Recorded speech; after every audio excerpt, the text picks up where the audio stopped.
Yung araw po sa inyo lahat. Panibagong araw, panibagong vlog na naman po tayo.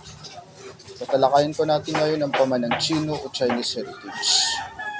Ang ipagkalakalan ng mga Chino o Chinese traders sa Pilipinas.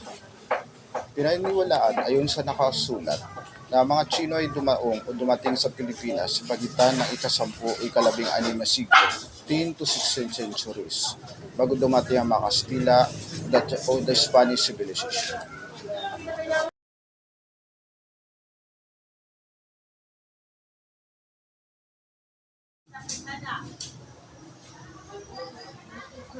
The arrival of Chinese traders in the Philippines. Ang pagdating o pagdaong ng mga Chino mga lakal sa Pilipinas.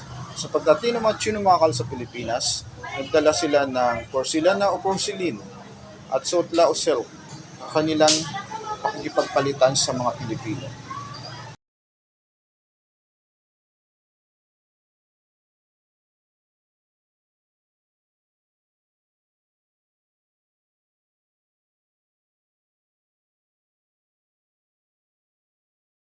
Nakipagpalitan ng mga Chinese traders sa mga Filipino traders o sa ating mga ninuno, una nilang ginawang pakipagpalitan sa dala nilang mga produkto, sa produktong nilang porcelana o porcelain, sutla o silk, ang una nilang ginawang pakipalitan ng mga Filipino traders sa mga Chinese traders, ang una ay ang beeswax o mas kilala sa mantikang di papel o pagkit.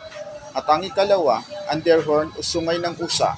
At ang ikatlo, ang huli sa ginawang pakipagpalitan ng mga Chinese traders sa mga Filipino traders, ang ikatlo ang sea islat o mas kilala sa tawag na balatan o lintang kati o tinatawag din itong pohol dagat.